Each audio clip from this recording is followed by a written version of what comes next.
আসসালামু আলাইকুম। এটিএন বাংলা সংবাদে সবাইকে স্বাগত জানাচ্ছি ফাতিহা শাফি। অবশেষে সিরিয়ায় আসাদ যুগের অবসান হলো। বিদ্রোহীদের তোপের মুখে বিমানে করে দেশ ছেড়ে পালিয়ে গেছেন প্রেসিডেন্ট বাশার আল আসাদ। এর মধ্য দিয়ে সিরিয়ায় আসাদ পরিবারের প্রায় ৫৪ বছরের শাসনামলের অবসান হলো। এটিএস বিদ্রোহী গোষ্ঠী রাজধানী দামেস্কে ঢুকে রাষ্ট্রীয় রেডিও, টেলিভিশন ও বিমানবন্দর নিয়ন্ত্রণে নিয়েছে। একটি কুখ্যাত কারাগার ভেঙে কয়েক হাজার কয়েদিকে ছেড়ে দিয়েছে তারা। একই সাথে সিরিয়ায় নতুন সুযোগের সূচনার ঘোষণা দিয়েছেন বিদ্রোহীরা। প্রেসিডেন্ট বাশার আল আসাদের দেশ ছাড়ার খবর উল্লাসে মেতে উঠেছেন সাধারণ নাগরিকরা। আরো জানাচ্ছেন জাহিদুল আলম। মাত্র এক সপ্তাহের একটি অভিযান মসনদ হারালেন প্রায় ২৪ বছর ক্ষমতায় থাকা প্রেসিডেন্ট বাশার আল আসাদ।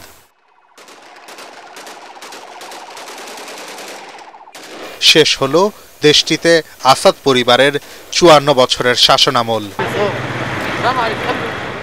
গত ৭ দিনে সিরিয়ার দেইল আর জোর, হামা, আলেপ্পো এবং দারা দখল করে এইচটিএস নেতৃত্বাধীন বিরোধী দল।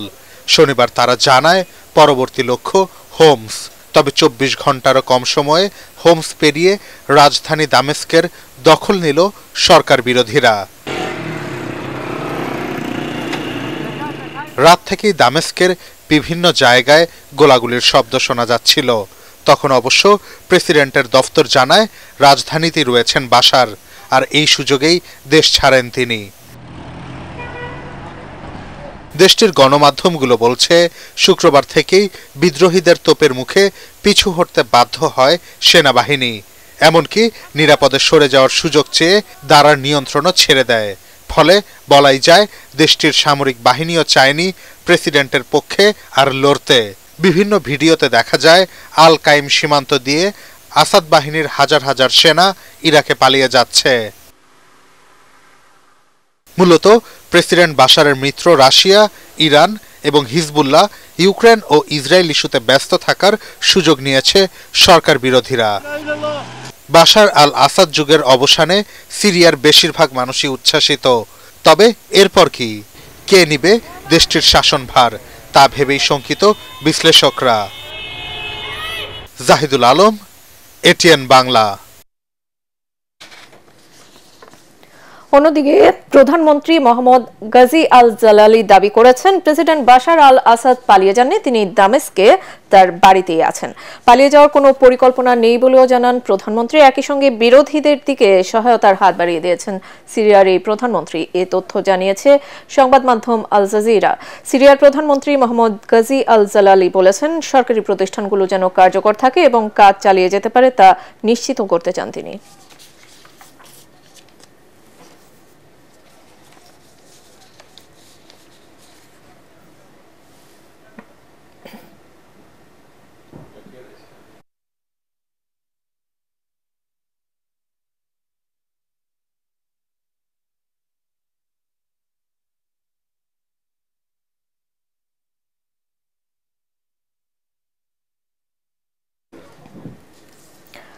নোবেলজয়ী অর্থনীতিবিদ ডক্টর মোহাম্মদ ইউনূসের বিরুদ্ধে শ্রম আইনের ৫ মামলার কার্যক্রম বাতিল করে হাইকোর্টের দেওয়া রায় বহাল রেখেছেন আপিল বিভাগ। হাইকোর্টের রায়ের বিরুদ্ধে রাষ্ট্রপক্ষের করা লিভ টু আপিল খারিজ করে বিচারপতি মোহাম্মদ আশফাকুল ইসলামের নেতৃত্বাধীন ৩ বিচারপতির আপিল বিভাগ এই আদেশ দেন। এই আদেশের ফলে শ্রম আইনের ৫ মামলার কার্যক্রম বাতিল করে হাইকোর্টের দেওয়া রায় বহাল থাকলো বলে জানিয়েছেন ডক্টর ইউনূসের আইনজীবী। আদালতে ডক্টর ইউনূসের পক্ষে শুনানি করেন সিনিয়র আইনজীবী ব্যারিস্টার মোস্তাফিজুর রহমান খান, আর রাষ্ট্রপক্ষে শুনানি করেন অতিরিক্ত অ্যাটর্নি জেনারেল অনিক আর হক।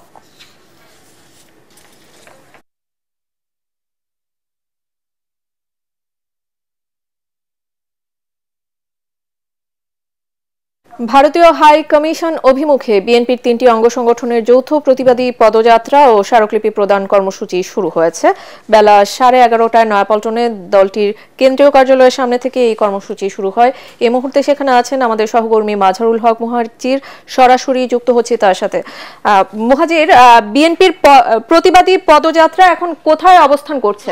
আপনাকে ধন্যবাদ। এই মুহূর্তে আমি অবস্থান করছি মালিবাগে। কিছুক্ষণ আগেই নয়াপল্টনে সংক্ষিপ্ত সমাবেশ শেষে বিএনপির নেতাকর্মীরা উপস্থিত ছিলেন এবং বিশেষ করে যুবদল, ছাত্রদল, স্বেচ্ছাসেবক দলের সভাপতি, সাধারণ সম্পাদক তারা উপস্থিত ছিলেন এবং সংক্ষিপ্ত সমাবেশে তারা বক্তব্য রাখেন। বিশেষ করে সিনিয়র যুগ্ম মহাসচিব রুহুল কবির রিজভী তিনি কিন্তু তখন বক্তব্যে বলছিলেন যে আজকের এই পদযাত্রা তাদের একেবারেই শান্তিপূর্ণ একটি কর্মসূচি, কিন্তু এই শান্তিপূর্ণ কর্মসূচিতেও নাশকতা করতে পারে ভারতীয় যে আগ্রাসন, ভারতীয় যে মিডিয়া রয়েছে সেই ভারতীয় মিডিয়া, সেখান থেকে সবাইকে সচেতন থাকার আহ্বান জানিয়েছেন এবং একই সাথে রুহুল কবির রিজভী বলেছেন যে ভারতীয় যে আগ্রাসন তার বিরুদ্ধে বিএনপি আগেও যেমন সোচ্চার ছিল ঠিক তেমনইভাবে বিএনপি এখনও সোচ্চার এবং ভবিষ্যতেও সোচ্চার থাকবে। আপনারা দেখতে পাচ্ছেন এখানে বিএনপির যে অবস্থান, বিএনপির যারা নেতাকর্মী রয়েছেন, তৃণমূলের নেতাকর্মী থেকে শুরু করে যুবদলের সভাপতি, সাধারণ সম্পাদক, ছাত্রদলের সাধারণ সম্পাদক, সভাপতি সহ স্বেচ্ছাসেবক দলের নেতাকর্মীদের অবস্থান এখানে দৃশ্যমান রয়েছে এবং একটি বিশাল মিছিল আমরা দেখতে পাচ্ছি এখন এই মুহূর্তে মালিবাগ রেল ক্রসিং ক্রস করছে এবং এটা কিন্তু নয়াপল্টন থেকেই আসলে তাদের এই যাত্রা শুরু হয়। আরেকটা আপনাকে বিষয় জানিয়ে রাখতে চাই যে তারা যে ভারতীয় দূতাবাসে স্মারকলিপি প্রদান করতে যাবেন এটা নিয়ে কিন্তু তারা আগে থেকেই বলে আসছিলেন যে আজকে যে তাদের এই অবস্থান, এখান থেকে কিন্তু তারা স্লোগান দিচ্ছে যে ঘেরাও ঘেরাও ঘেরাও চাই, আগরতলা ঘেরাও চাই, এরকম একটা স্লোগান দিচ্ছেন এবং অনেকের সঙ্গে আমরা কথা বলে আমরা জানতে পেরেছি যে আগামী 11 তারিখ তারা সেই কর্মসূচি পালন করতে পারে।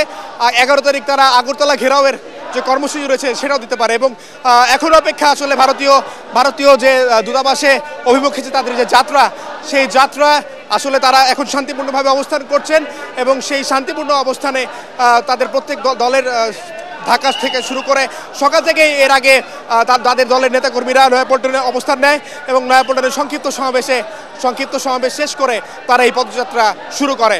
চেয়েছিল আমার কাছ থেকে সবশেষ তথ্য বিএনপির স্মারকলিপি পদযাত্রার। মহাজিদ, ধন্যবাদ আপনাকে আমাদের সাথে যুক্ত হওয়ার জন্য। বিএনপির প্রতিবাদী পদযাত্রা নিয়ে তাদের অবস্থান কর্মসূচি সম্পর্কে জানাচ্ছিলেন আমাদের সহকর্মী মাজহারুল হক মুহাজির।